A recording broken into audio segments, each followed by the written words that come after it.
In the silence of solitude, terror finds its perfect victims. Discover how being alone can turn into a living nightmare in these 3 true stories. This is my sketchy experience at a cabin.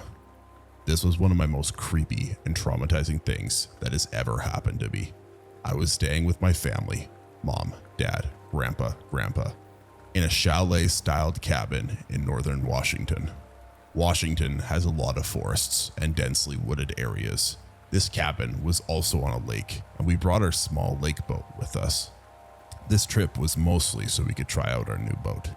Everything was going well. We were having fun on the lake, hanging out with family, and just generally having a good vacation. My family decided to go to a convenience store and leave me alone in the cabin. This happened a while ago, but I was old enough to stay home alone. The nearest convenience store was about 30 to 45 minutes down a dirt road. As you may have expected, this is where it started to go wrong. They leave. I volunteered to stay home because I am relaxing and don't want to have to get in a car. About 15 minutes after they leave, it started to get dark. I am walking around, listening to music and enjoying the sunset perfectly framed over the lake. Chalets generally have pretty large windows, and this specific cabin did not have curtains. This made watching the sunset pretty enjoyable, but did not help once the sun fully set. Washington is known for its forests and also known for Bigfoot. This story is not related to Bigfoot, as it's just a legend. I am just pointing that out for reference. So at this point, I am messing around and exploring the cabin more because the sun has now set and there isn't really much besides dark, kinda creepy forest and the lake outside the window. As I am messing around, something catches my eye. I swore I could have saw very slight movement down by the small boat dock, about 125 meters down a small, windy path. I didn't really think much of it, as I was in a forest and there are many animals that could have been moving around, such as a deer or a moose. The longer I stayed in the bathroom, the worse the feeling got.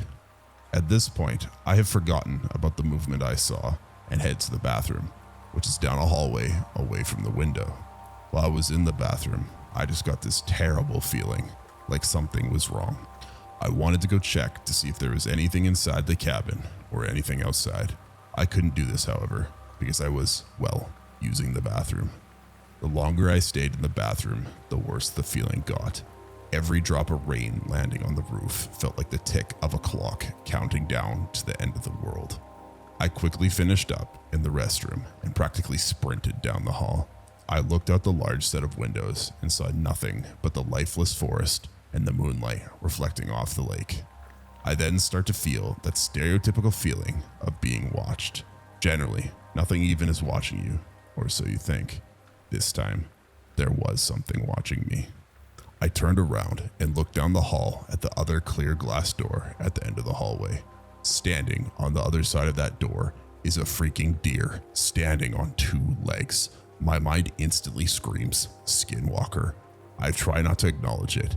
I close my eyes and sprint back to the bathroom, locking myself in the bathroom as it is the only room without windows. I sit there in silence, barely breathing for what felt like 12 years. My family finally got back and I came out of the bathroom.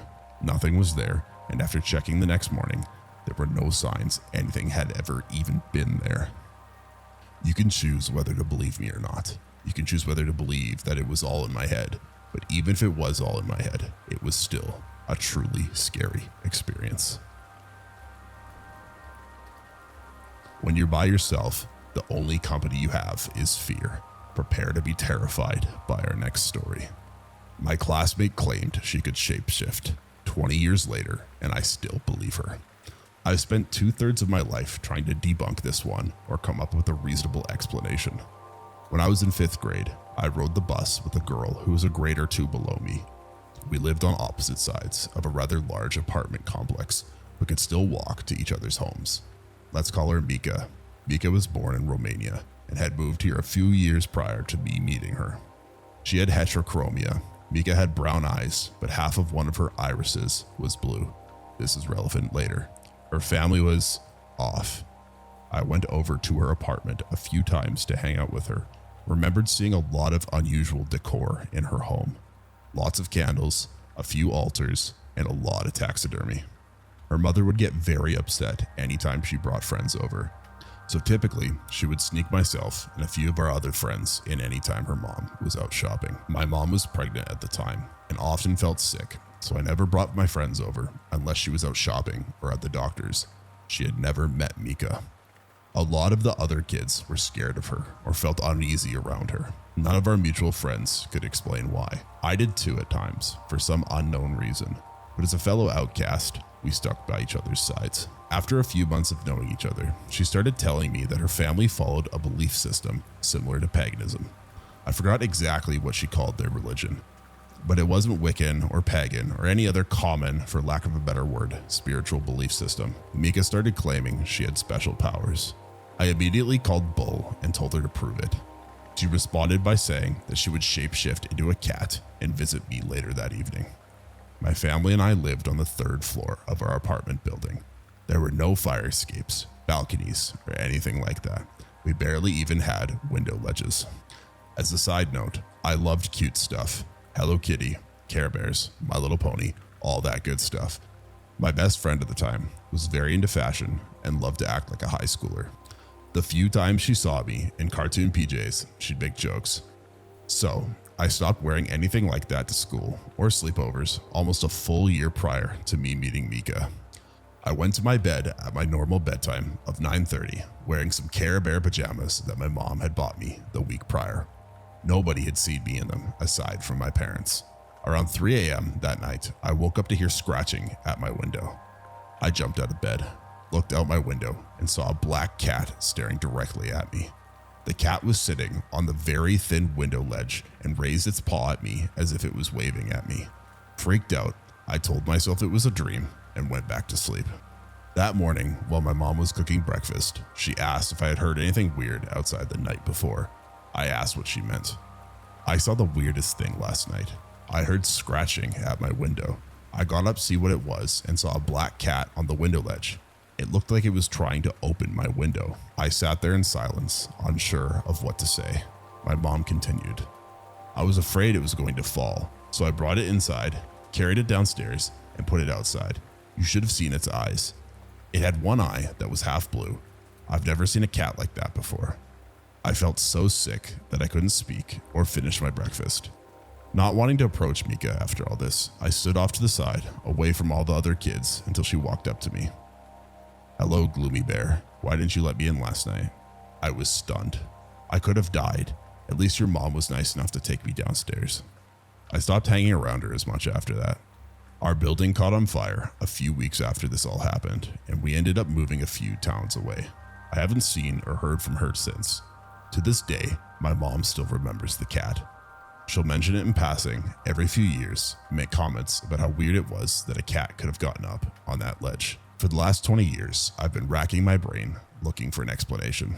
If anyone has one, I'd love to hear it. When you're alone, there's no one to hear you scream. Brace yourself for our final story.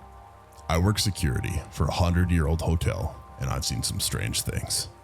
For context, I am highly skeptical, but no stranger to the paranormal. I am the type that believes demons exist, but most ghost stories are overreactions of easily explained phenomena or simply hoaxes.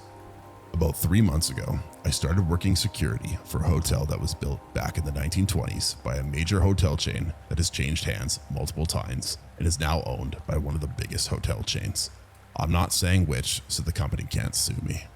Now, from what I've been told, paranormal activity is not a common occurrence in the hotel.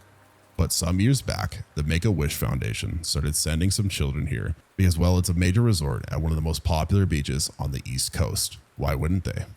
However, the hotel was not informed of this and didn't realize what was happening until several children died in their rooms over the course of a few weeks. Supposedly on quiet nights, you can hear children playing with a ball in the North Tower ballrooms at night. For years, guests complained of children playing ball loudly next to their rooms, even when security would check there and no one would be there. This has not happened in a while. But going into this story, you should understand that my opinion on the cause of what I've seen may be warped by being told this story. Now, every shift we do a floor check, especially on night shift when I work. At first, I never noticed anything strange. I got a little creeped out by the quiet of the floors at night, but nothing supernatural. The hotel has 2 separate towers separated by a restaurant and shopping area that connects them. About a month into the job, and suddenly I started feeling like something was following me on the floor checks, especially in the south tower, which is the biggest and tallest and where I understand most jumpers choose because all the rooms facing the ocean has sliding glass doors with a short railing in front, and you can just put the rest together from there.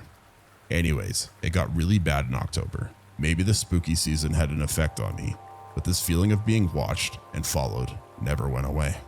As the weeks have gone on, I've started seeing distorted faces in windows as I pass by to the point I no longer look at them. The floor pattern sometimes reflects on the glass, and the mind could easily make a face with the pattern. But some of these faces were up further on the glass where this wouldn't have been possible. When I focus up there, sometimes I can almost hear whispers in the back of my mind, urging me to jump off the ledge, or lambasting me for the mistakes I've made, or even telling me insecurities I have about myself I've never told anyone. In the last few weeks, some strange physical and auditory phenomena have occurred. Part of what we do on floor checks is close doors we find open, and some of the doors lately have been more difficult to close. One in particular, I had to use all my strength to slam shut. The ice machines on each floor sometimes make a banging noise while in operation, so I usually attribute any noise I hear from the vending area to that. But sometimes it almost has sounded like something was rummaging in the garbage cans, and when I'd go to investigate, I'd hold my keys so they wouldn't jingle in case it was a person. And as soon as I do, the rummaging noise would stop. On a couple occasions, I felt what I can only describe as hands touching me while closing certain doors. Sometimes just a tickle, and other times a brush against the back of my hand, and even a feeling like someone on the other side of the door is pulling it in the opposite direction against me. I now dread the floor checks, especially after 3 a.m. I'm not trying to make this seem scarier than it is, but these things intensify the closer it gets to that hour. Whatever they aren't friendly, and I think they know I can sense them. They really don't like that I can sense them. Like some nights, that watched and followed feeling is more like a burning hatred directed towards my existence, like being stalked by an enemy or a predator. I'm pretty religious, and whenever these things happen, I always pray to God, and when I do, it usually goes away, whatever it is. The scariest thing though, is the last time it was that intense, I heard something growl next to my ear. I've never been hurt by them, so my assumption is that they can't hurt anyone physically, but they try to communicate often and want their presence acknowledged, almost as though that's where their power comes from. My grandmother told me once that demons truly have no power. They are only capable of whatever we believe them to be capable of. My mounting fear is feeding them whatever they are. My experiences could just be me seeing things, or looking too much into something completely explainable. I don't know, this is just what I've seen and heard. Whatever it is hunting me at night, my coworkers don't know about it, or at least they aren't telling anyone. I am bipolar, but medicated, and I've never had hallucinations. Maybe I'm just crazy and seeing things. But if that's the case, why am I not having any other signs of a manic episode or psychosis? And why am I only seeing things in that one part of the building? If you like these horror narrations, please like the video and consider subscribing, and click the video on screen now to watch a longer horror narration.